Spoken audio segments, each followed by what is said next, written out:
All right, let's recap what we did last time. We did factoring last time. And then we started complete the square. Remember, the complete the square process is a method used to find what? What are we looking for in this whole section? When we say solutions, what are we talking about? X-intercepts. The zeros. When we say zeros, we're talking about the x-intercepts. Where does what x values make the equation equal zero, which are the x-intercepts? So to complete the square method, here are the steps.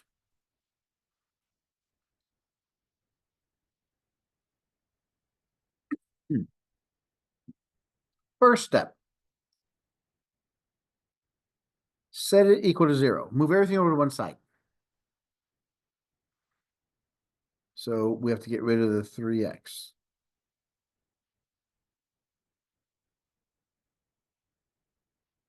We have 2x squared minus 3x minus 1 equals 0. Step 2. Make a equal to 1. Remember, a is the number in front of the x squared.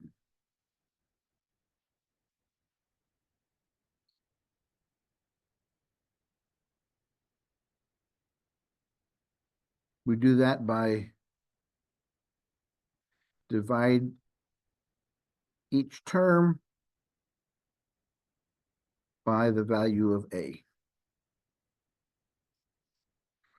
So I divide each term by 2.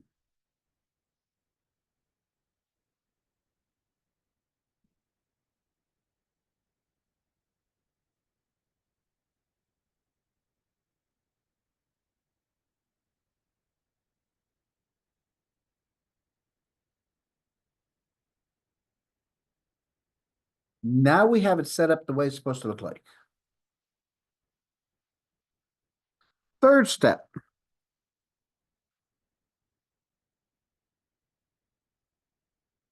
Move the c term to the other side of the equal sign. What is it? What do I mean by c term? The constant number, right? This is y-intercept, exactly. So I have to move this number to the other side. So I add 1/2 to both sides.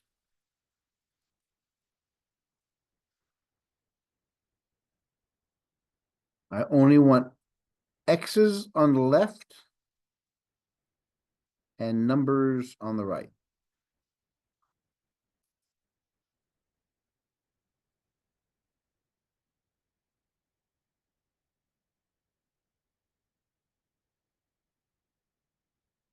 Now we have to add b over 2 squared to both sides.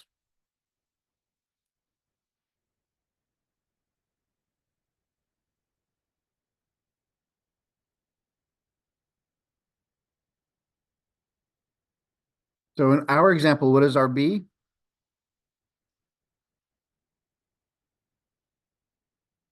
Just 3 over 2, yeah, just the number. Because when we square it, it gets rid of the negative sign. So just worry about the number.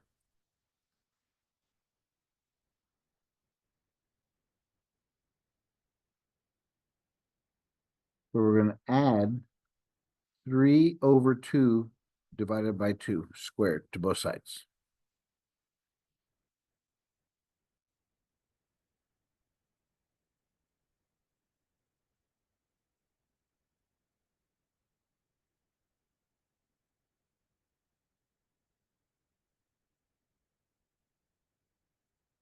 The left side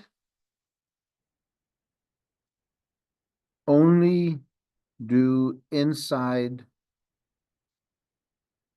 the parentheses. the right side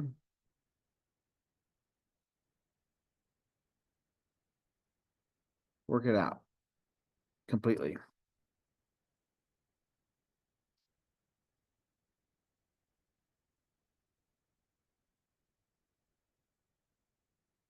It's a fraction over a fraction. Remember the process here? So since it's a fraction over a fraction,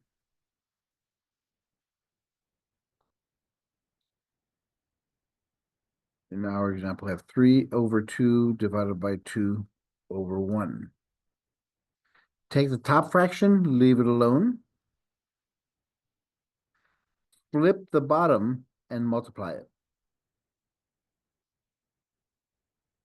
3 times 1 is 3. 2 times 2 is 4.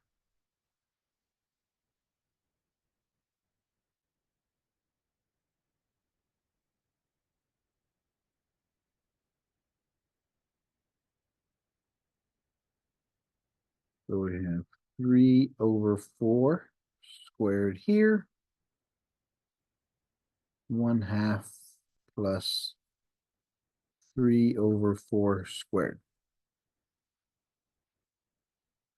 Left side, I leave it alone. I gotta work this side.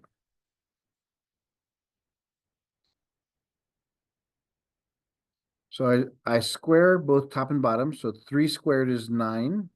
4 squared is 16. In order to add these fractions, I need what? Common denominator, which is going to be what? What's the smallest number? Yeah, they both fit into number 16. So I multiply this one by 8 over 8. So 8 times 1 is 8 over 16 plus 9 over 16, which equals 8 plus 9 is 17 over 16.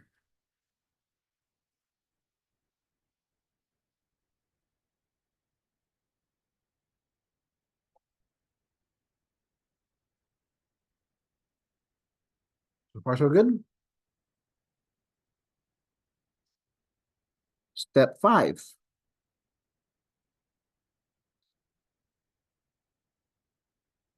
Complete the square. On the left side, inside the parenthesis,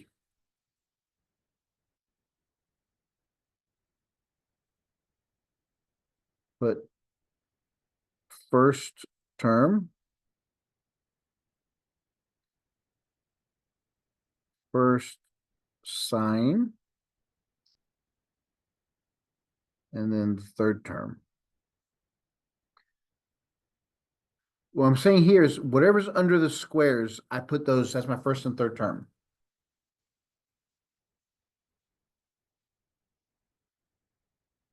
So what that means is I have the first term is x, the first sign is minus, and then 3/4 squared.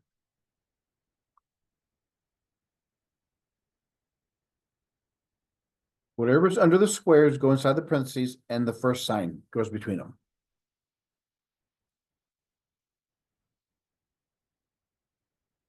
Now what? Now we solve. Step 6. Solve for x. We have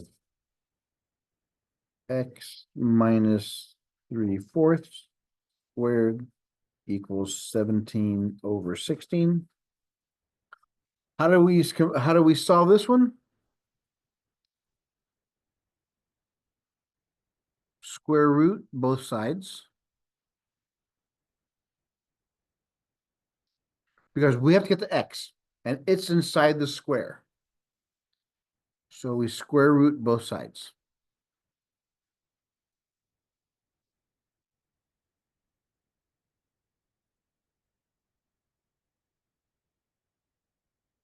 Note, put a plus or minus in front of the answer side.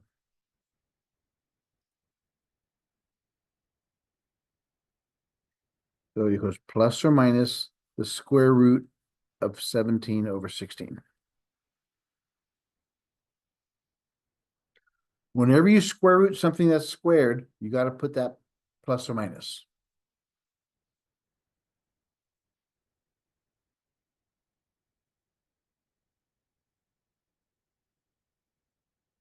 So on the left side, the square root and the square cancel, leaving us with x minus 3/4 equals plus or minus. On the right-hand side, I could split these up. I could do square root of 17 over square root of 16. So square root of 17 goes on top. The square root of 16 is 4.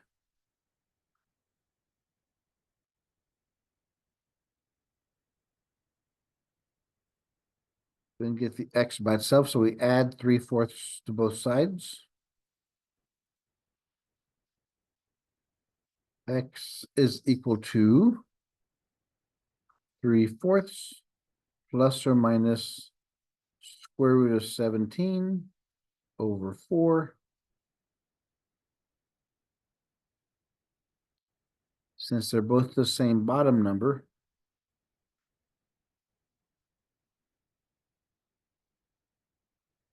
those are my two answers.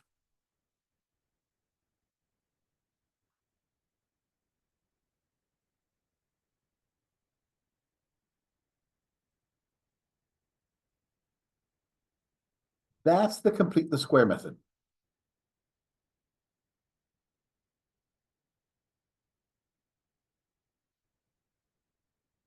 So far, so good? It is confusing. Okay, I'll tell you what, we'll do one more like this, but with no numbers. We'll do one more with no numbers. And then we'll move on to the easier formula. Remember, you start off with a quadratic equation.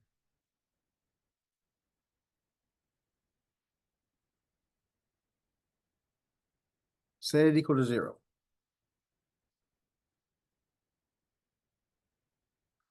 What's my next step? Get rid of the a. So I divide each term by a.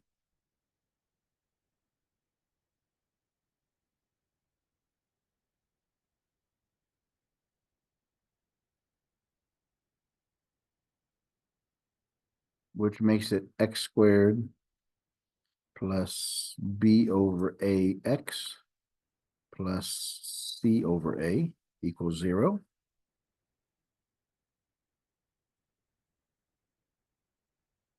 Third step.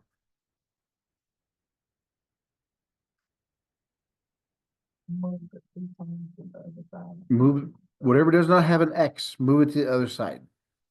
So I have to subtract c over a from both sides.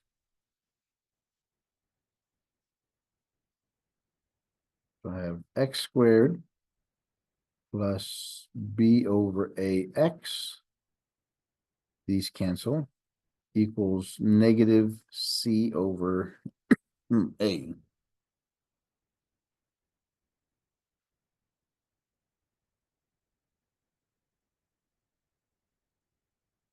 Next step. I need to have 3 parts. What am I missing? We'll have to add to both sides. B over 2 squared. B over 2 squared, right. So my B in this case is B over A. So I have x squared plus B over A x plus B over A divided by 2 squared. Negative C over A plus B over A over 2 squared.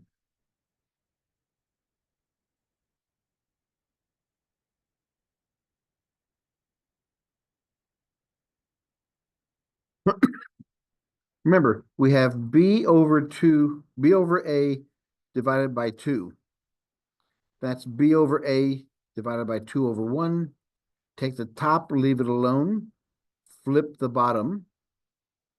So take the top, leave it alone. Flip the bottom and multiply. So we get b over 2a. Inside the parentheses becomes b over 2a.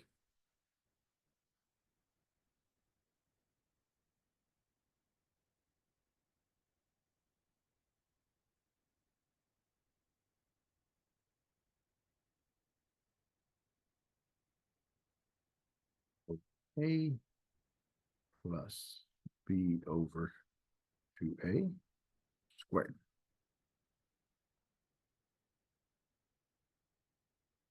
So far, so good.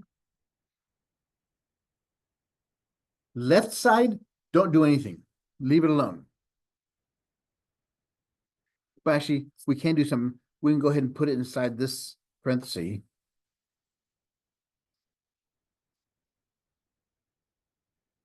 Whatever's under the squares and the first sign.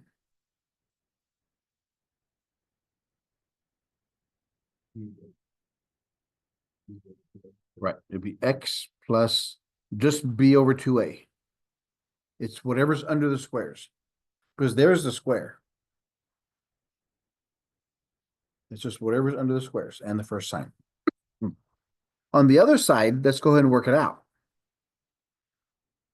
So we have negative c over a.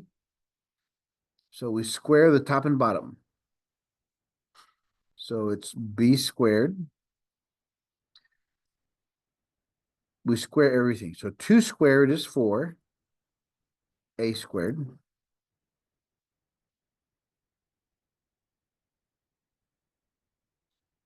In order to add these together, what do I need? Which is going to be what?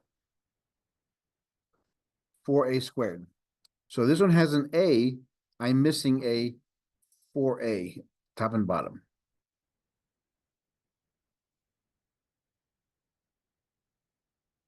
So that's 4ac, 4a squared.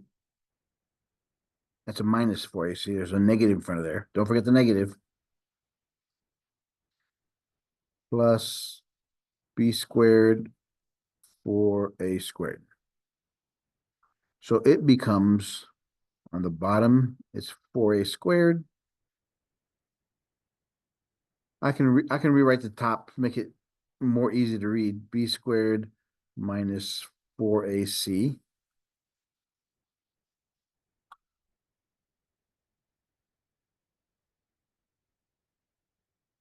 I can't do anything else on the right-hand side. So now I solve for x. How? I square root both sides.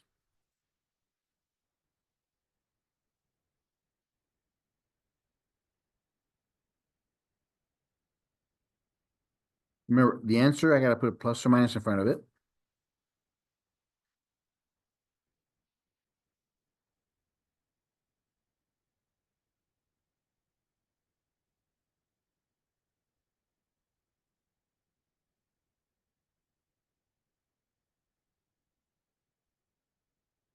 I can't go any further, so I square root both sides to get rid of the square.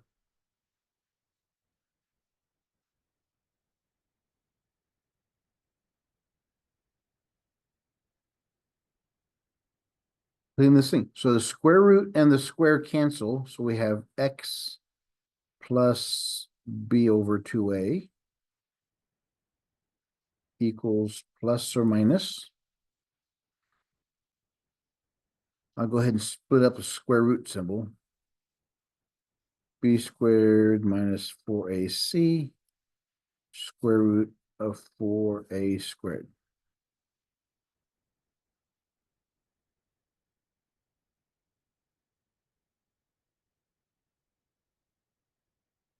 We can't do anything on the left-hand side. Can we fix anything on the right-hand side? The bottom. We can't do anything on top because that's a minus problem. So the square root of 4 is what?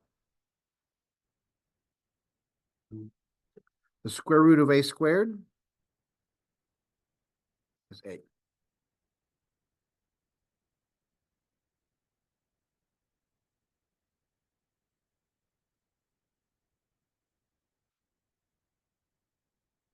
Okay, so what we have is x plus b over 2a equals plus or minus a fraction, square root of b squared minus 4ac over 2a.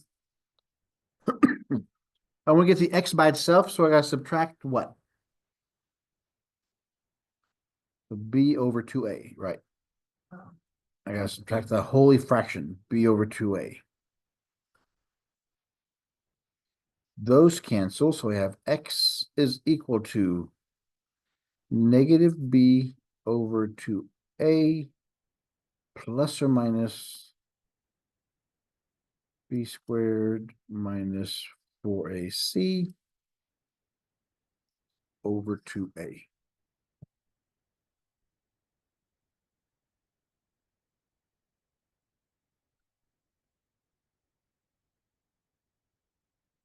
Since we have the same denominator, I can put it all over the same denominator. So negative b plus or minus square root of b squared minus 4ac. And there we have a last formula. This is what's called the quadratic formula.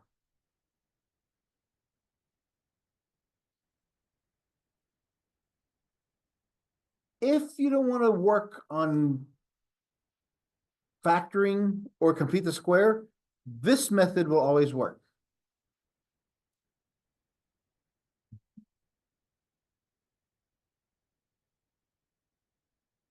Example.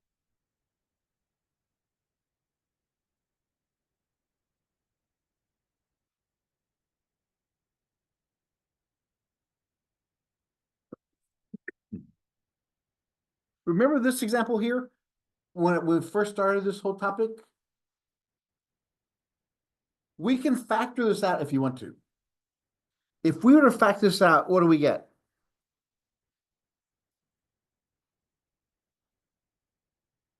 What goes in the first spot? What about the signs? Will be the same.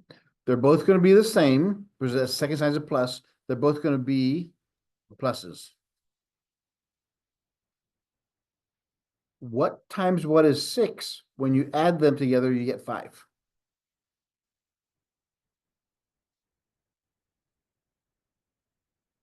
So our answers are going to be what? X equals -3 and -2. That's factoring. Let's go ahead and use the quadratic formula with that example. To use the quadratic formula, we first have to label A, B, and C. In our example, what is A? It's whatever's in front of the x squared. What's B? And then C, 6. Here, it's important. If there's a negative in front of the number, you have to put that negative there with it. It's important that you put the negative sign this Just in for C or all of them. So if it was -5, B would be -5. Now, what's happening here is this. Whenever we're solving for it, we're always solving for the middle variable. We're solving for x.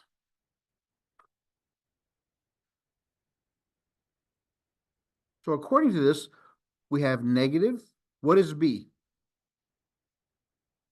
In here, b is 5. Plus or minus b is 5 squared. Minus 4 times a is 1. C is 6. over 2, A is 1, 2 times 1. Once we label these, we just plug them in there and now we start working them out.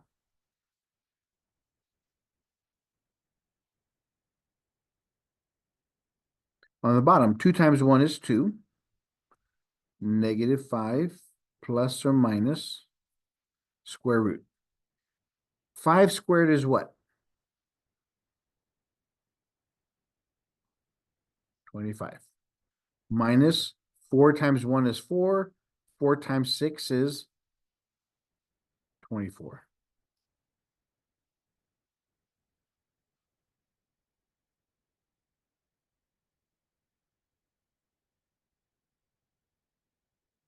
We have -5 plus or minus 25 minus 24 is 1.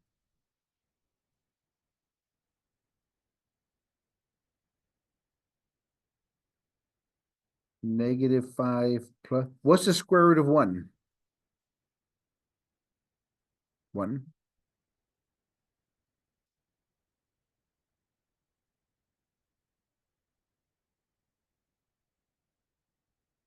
So our x equals 2 things. X is equal to -5 plus 1 over 2, and x is equal to -5 minus 1 over 2, because we have to take one of each one for the plus or minus.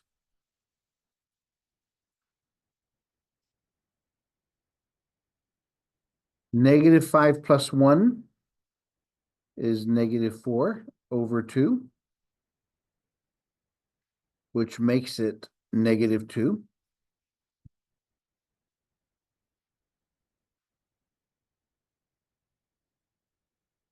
And then on the other one, we have -5 minus 1 is -6 over 2, which makes it -3. So those are my answers.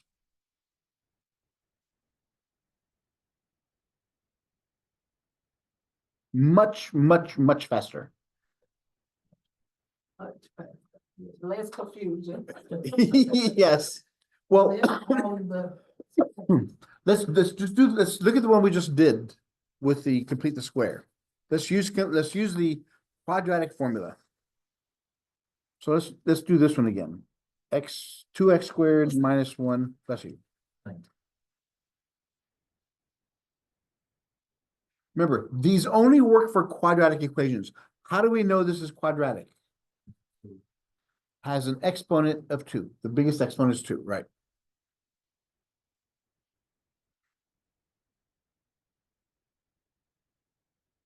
Are we still, if that, do we still need to always set it? Equals 0. Yes, yes, because the quadratic equation only works if your equation is like this. Because then we can label whatever A, B, and C are, and then just plug and play. So we have to subtract 3x from both sides. We have 2x squared minus 3x minus 1 equals 0.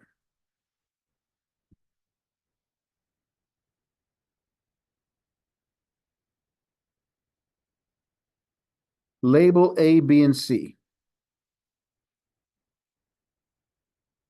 What is A? What's B? -3. And what is C? -1. Right. Once we label these, we're done. Whatever it is in the middle, that's what we're solving for. X equals our equation. -b plus or minus b squared minus 4ac over 2a.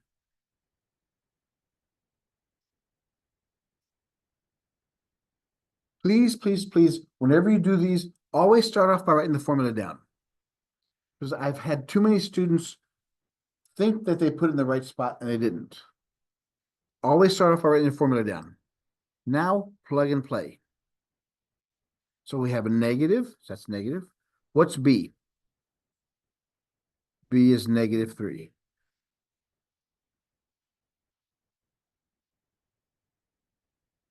B is -3 squared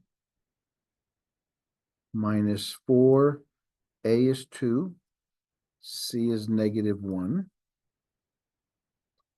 over 2 times 2.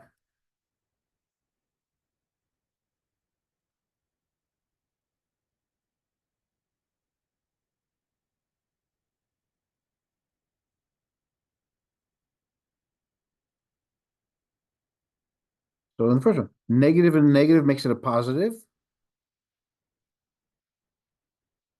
Plus or minus. -3 squared is what? +9.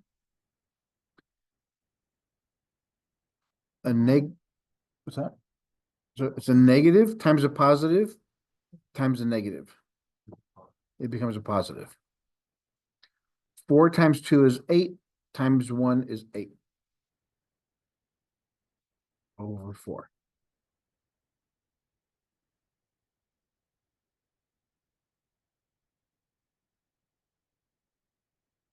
Three plus or minus 9 plus 8 is 17 over 4. And those are your answers.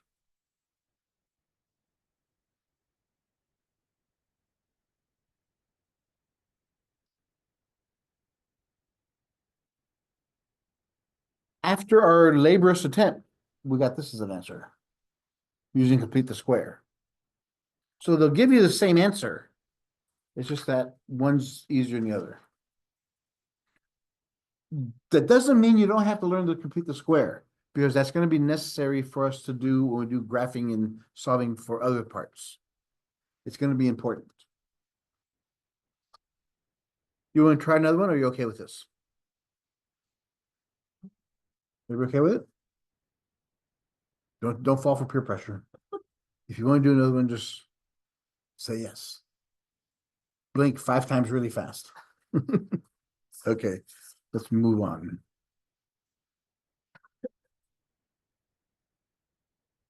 Ooh. Let's look at this example.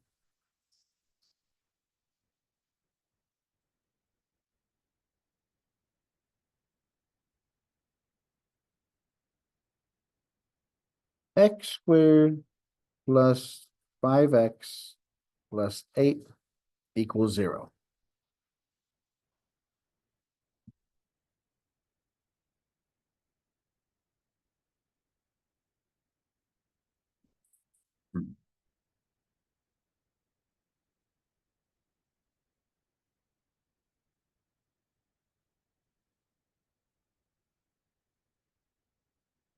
So it's using the quadratic formula, solve for x. We have A, B, C. What is A?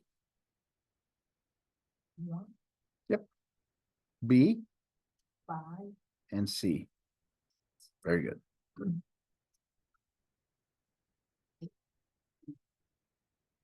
-b plus or minus square root b squared minus 4ac over 2a.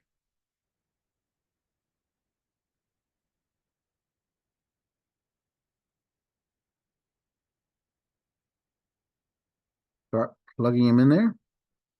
So it's a negative. B is 5. 5 squared minus 4 times 1 times 8 over 2 times 1.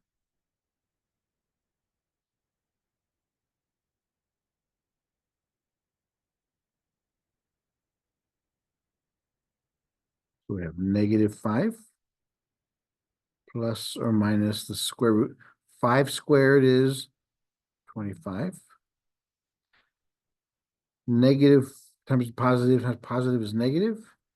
4 times 1 is 4 times 8 is 32 over 2.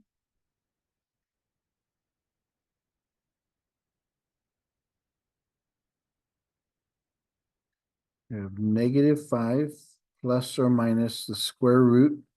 25 minus 32 is -7. Ruh-roh. Can we take a square root of a negative number? No, so what do we have to do there?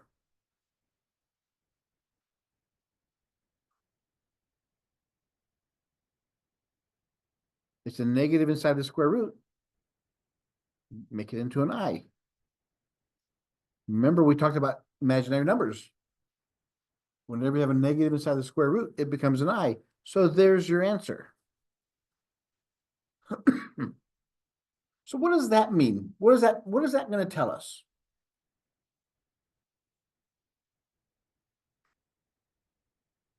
Do we have any x-intercepts?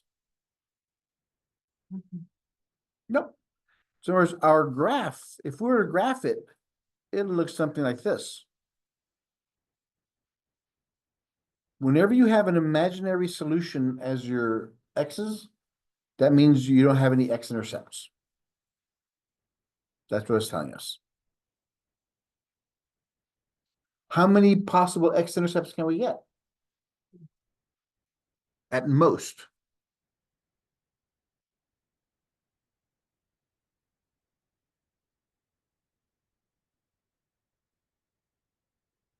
The degree is 2.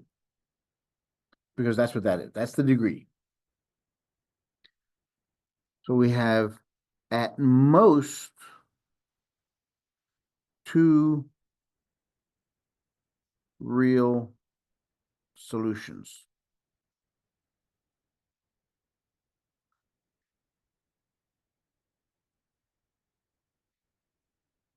So if we can have at most 2 real solutions, what's the least we can get?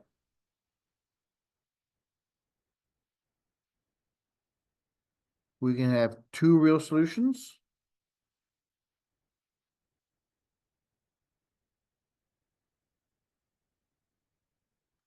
We can have 1 real solution.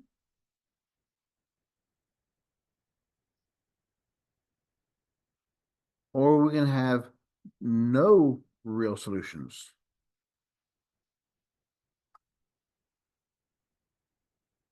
If we have no real solutions, that means we have 2 imaginary solutions.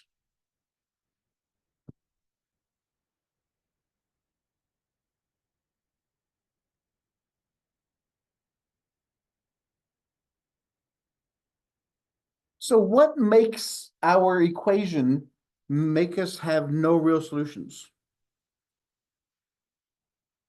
What inside our equation makes it either, what tells us whether we're going to have imaginary or real solutions?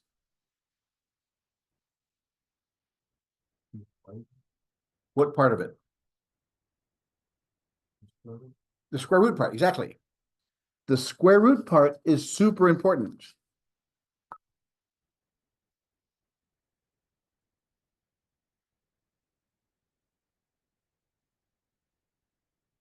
We have negative b plus or minus b squared minus 4ac over 2a.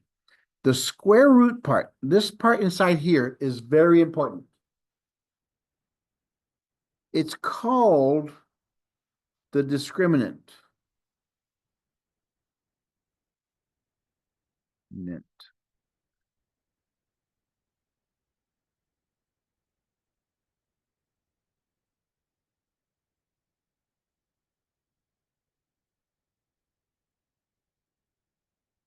The discriminant is simply the b squared minus the 4ac. That tells us how many solutions we're going to have, or what type of solutions we're going to have.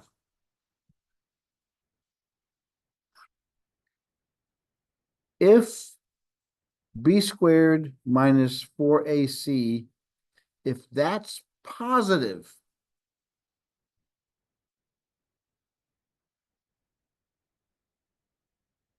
then 2 real solutions. Why is it 2 real solutions if that's positive?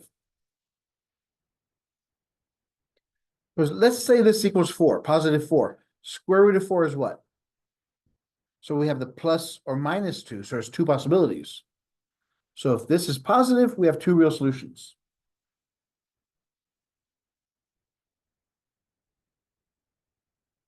If the discriminant is equal to 0,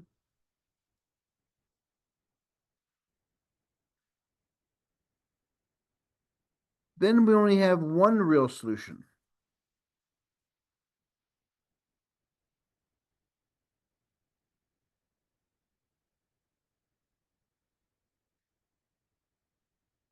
We just touch the x-axis at one point only.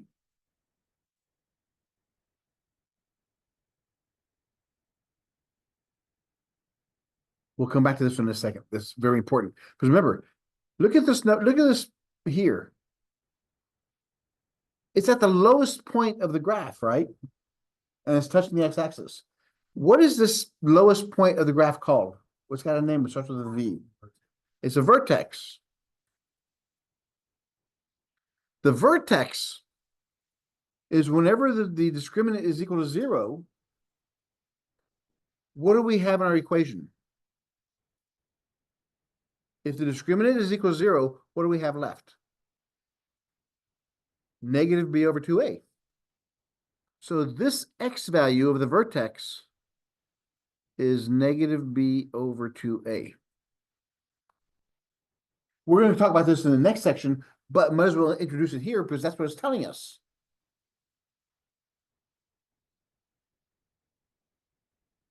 So the vertex is at this x value because there's no quadratic, no square root. If b squared minus 4ac, if it's negative, like we just had, then we have no real solutions. We have two imaginary solutions.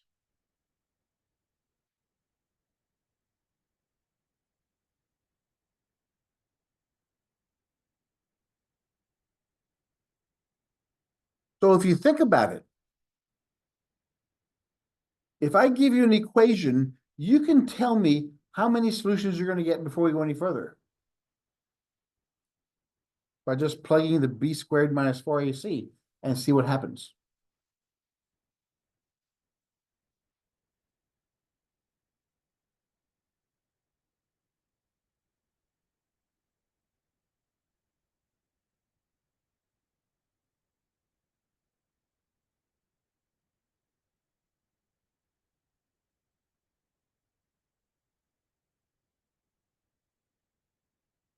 Can you solve this one?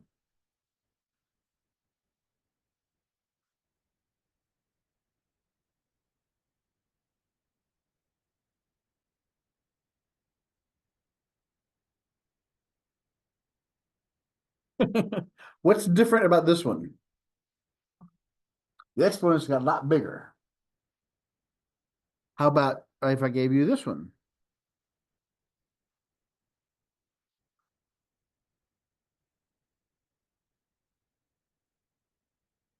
Would you just factor those first and get rid of what you factor out? To give it back to the a squared. I see, that would be very difficult. We could try, but it's difficult. If it's factorable, yes, let's look at that. Let's look at this one. If it's factorable, what would go in this first spaces here? Because we're looking for this first one here. Remember, we're always solving for the middle. So this would be x squared, this would be x squared. And then the signs, they're both the same, they're both minus. What times what is 4? When you add them, you get 5?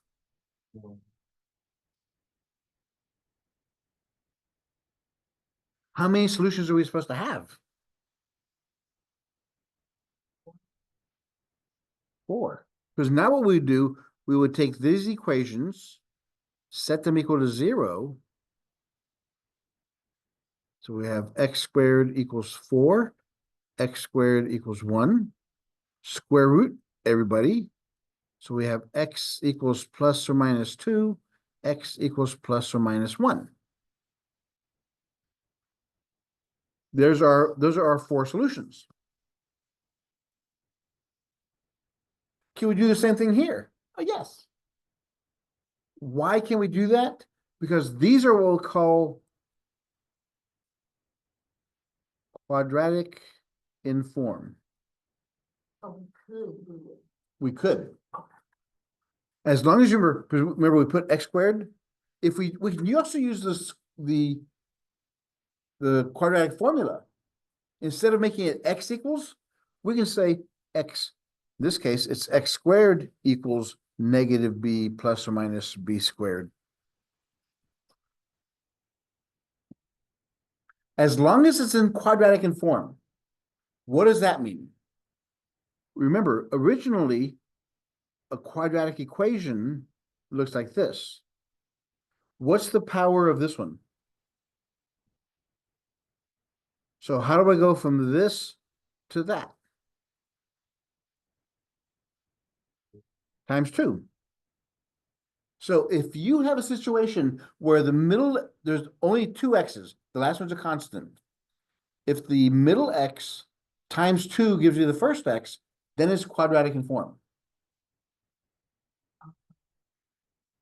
These examples, this one's squared. Times 2 gives me 4. So I can use the quadratic formula here. This one's 4 times 2 is 8. So these are all quadratic in form. Meaning I can use this equation to solve them. It's just that whenever you solve for those, you always solve for the middle term. So if I use that one, I use x squared. If I use this one, it would be x to the 4th.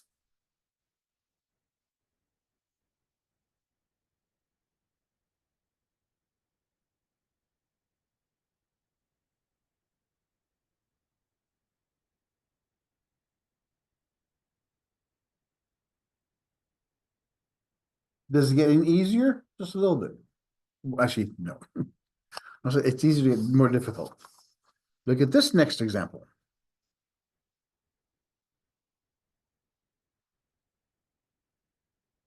Example 8.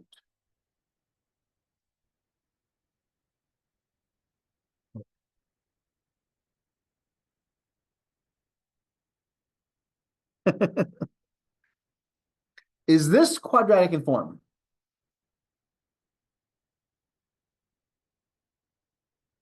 Why? Because if we- Third. yeah. 1/3 times 2. So it is quadratic in form. So we can go ahead, we can factor or we can use the quadratic formula. Let's go ahead and use the quadratic formula. So remember, we're always solving for the middle variable. So we have x to the power 1/3 is equal to negative b plus or minus square root of b squared minus 4ac.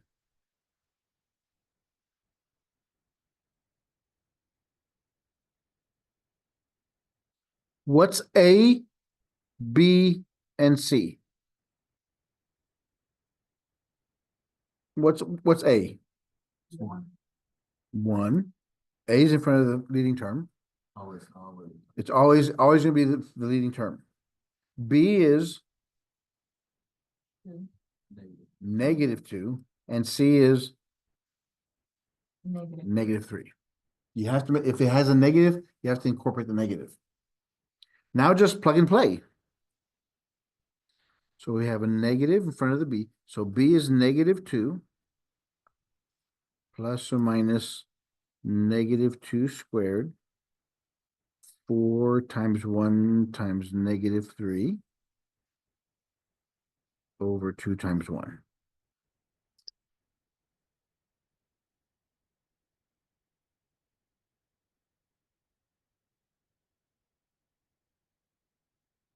So we're solving for x to the power 1/3. The negative and negative makes it a positive 2. Plus or minus -2 squared is 4. Negative times negative is positive. 12. 4 times 1 times 3.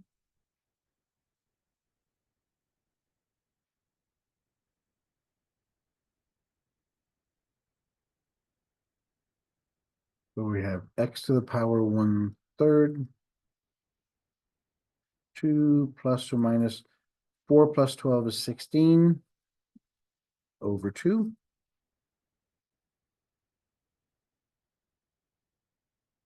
Square root of 16 is 4.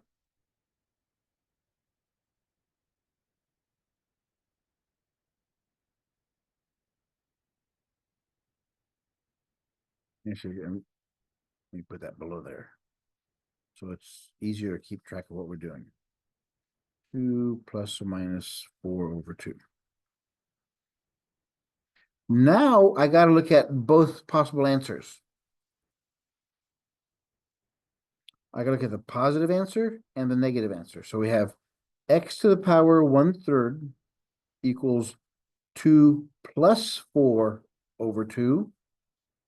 X to the power 1/3 equals 2 minus 4 over 2. But I have to take the plus or minus.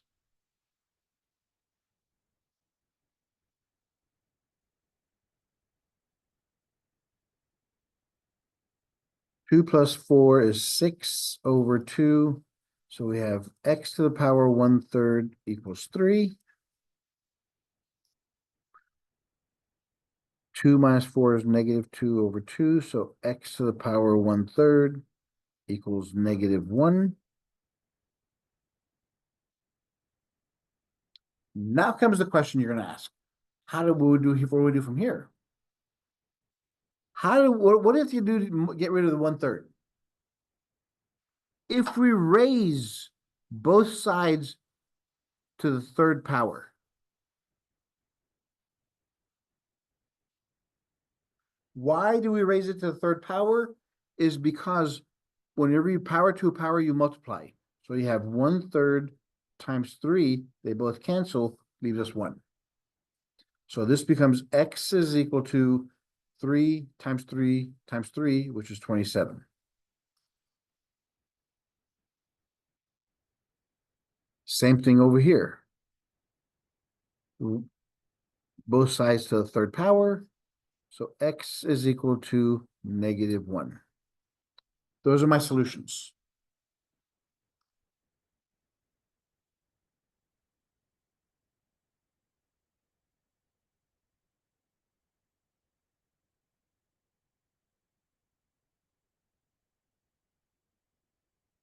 What do y'all think?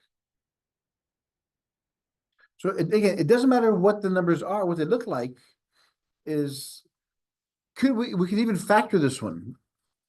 Let's do the same example by factoring it. If it's factorable,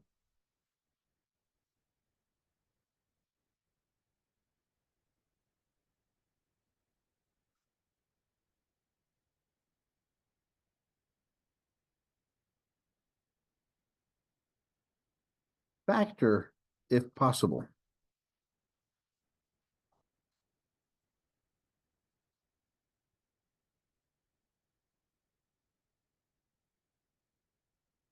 Remember, whenever you factor, what part of the equation are you looking at? The middle one. So we put x to the power 1/3 here, x to the power 1/3 here. What signs go in there? Plus and minus. Once, and the bigger number is negative, right? So what times what is 3 when you subtract them, you get 2. 3 times 1, 3 minus 1.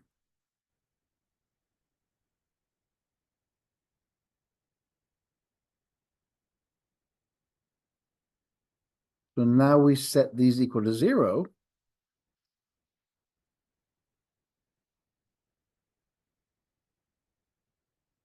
So we have x to the power 1/3 equals negative 1.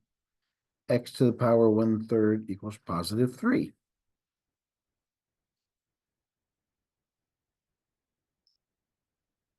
Because the exponent is 1/3, if we cube it, we get rid of the fractions.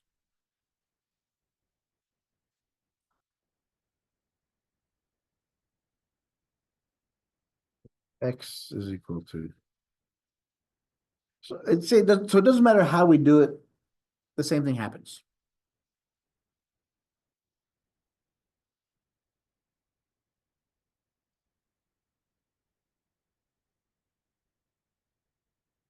So far, so good. So again, not to freak you out or anything, but it is what it is. If it is, as long as it's quadratic in form, we can either factor it or use the quadratic formula. Let's go ahead and do one example problem, a real world problem.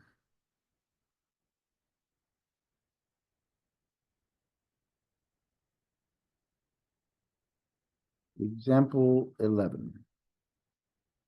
Train. Two trains leave the same station at the same time.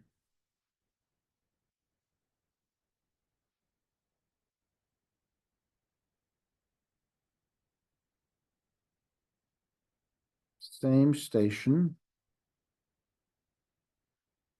at the same time.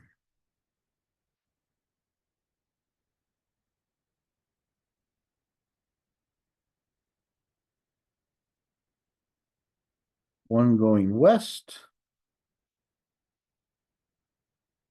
the other south.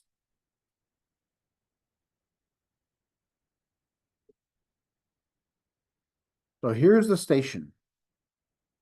One's going west, one's going south. The train going west, the westbound train,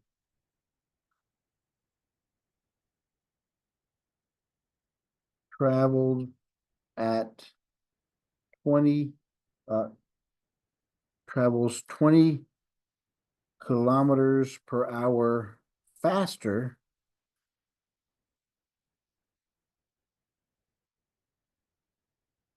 than the southbound.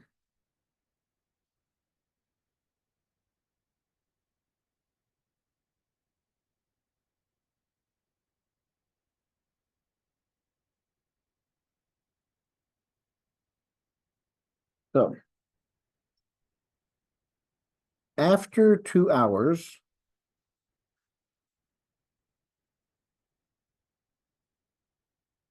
the trains are 200 kilometers apart.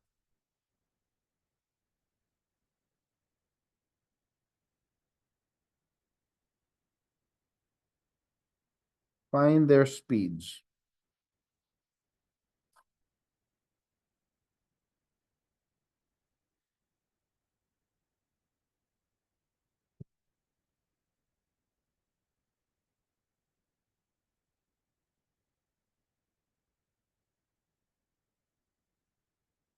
Okay, this looks like a lot of gibberish and words and stuff. But first off, you have to think, what kind of question is it? What kind of example is this?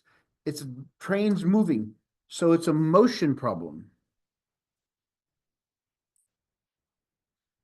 The formula we use for motion is distance equals rate times time.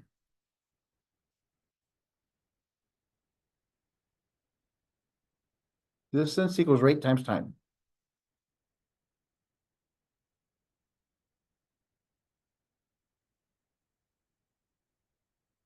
So let's look at what we know so far. This is what we have so far. We have the same station, one's going west and one's going south.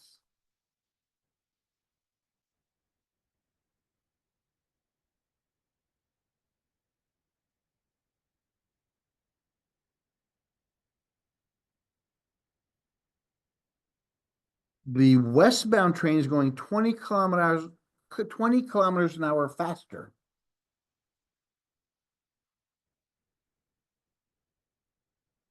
So the speed of this one, the rate of this one is X. The rate of this one is X plus 20.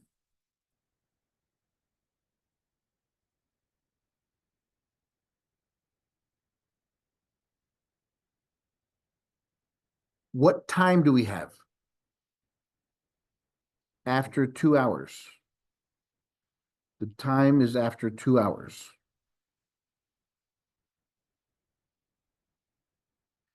What do we know? That the two trains are 200 kilometers apart.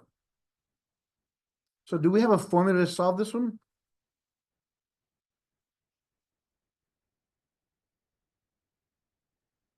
Do we have a formula to solve this one? What?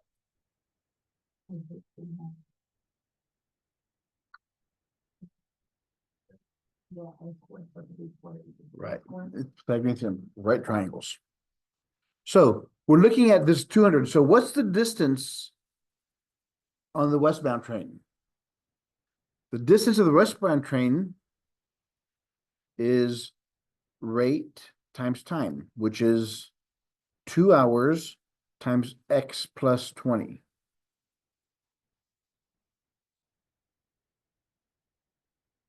We'll call that A, and we'll call this one B, and we'll call this one C. So the A is 2 times X plus 20.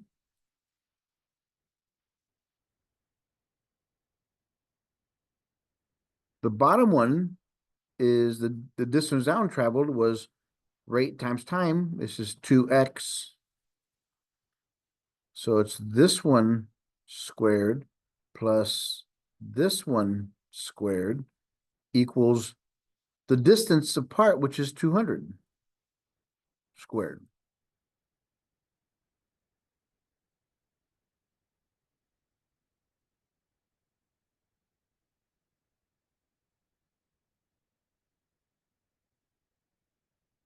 So let's work this out. So inside the first bracket, we have 2 times X plus 20. So multiply those. We got 2X plus 40 squared plus 2X squared equals 200 squared.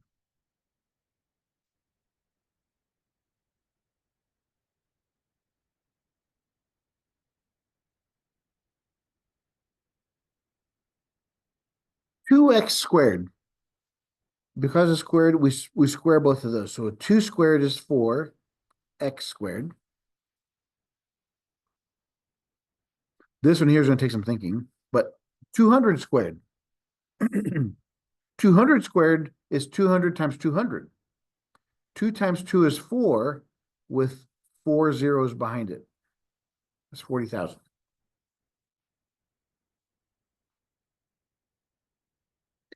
Now, what do we do with this left one here? The 2X plus 40. What do we do with that one?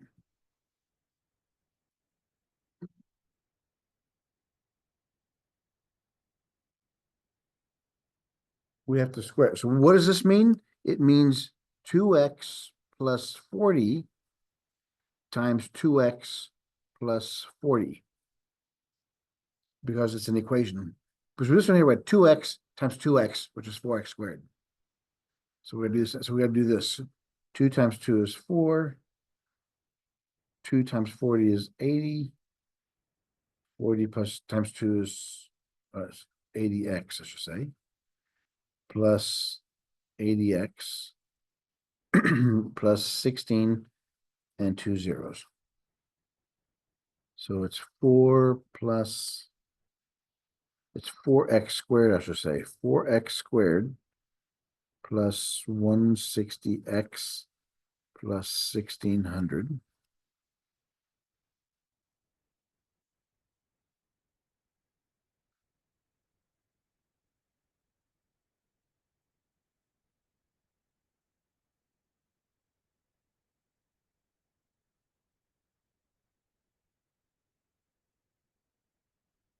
So this this whole thing goes out in front, so it's 4x squared plus 160x plus 1600.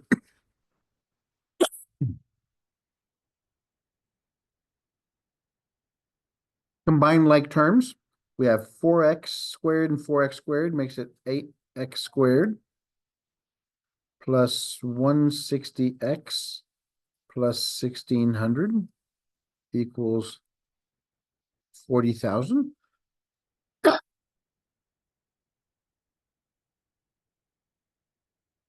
Has to be equal to 0, so I subtract 40,000 from both sides.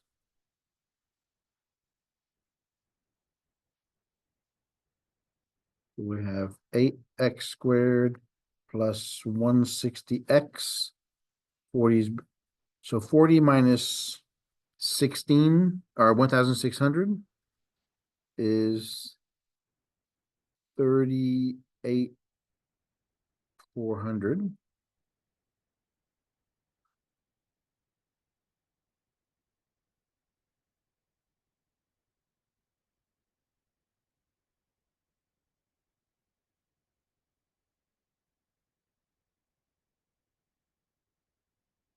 We could, first thing to look at, when we get to this point here, do they all have anything in common?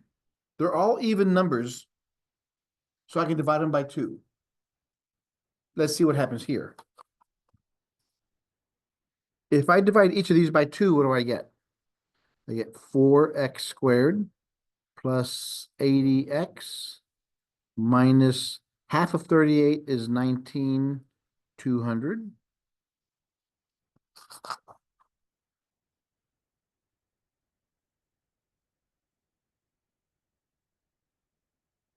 I can go again. They're each divisible by 2 again.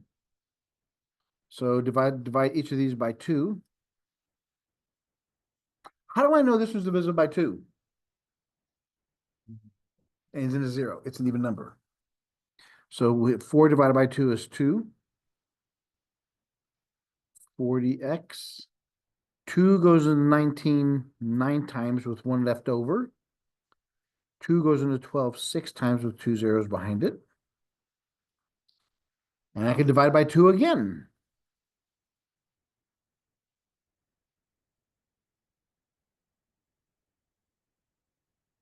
Two goes into 9 4 times with 1 left over. Goes into 16 twice, or 8 times.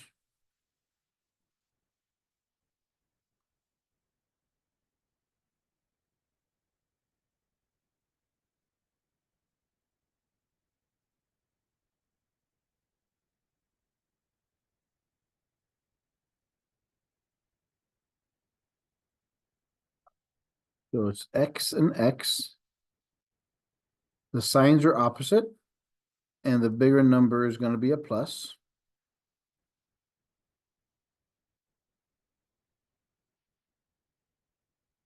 What times what is 48 when you subtract them, you get 2?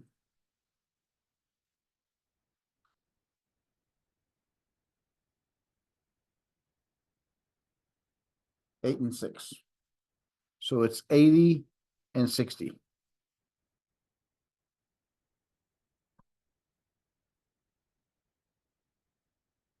So x is equal to negative 80 and x is equal to positive 60.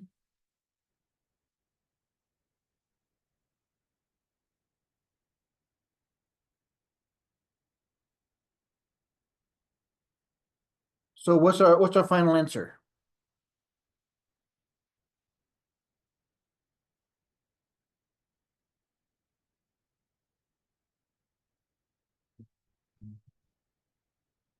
The trains are moving at 6, because negative 80 means they're going backwards. Do trains travel backward? No. So they're going at 60 kilometers per hour. And there's that section. End of section.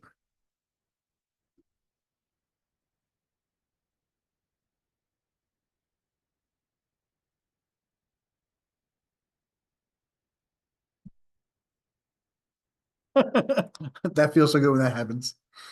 All right, everybody. So that will stop there for today. And we'll pick up with the rest of the chapter next time.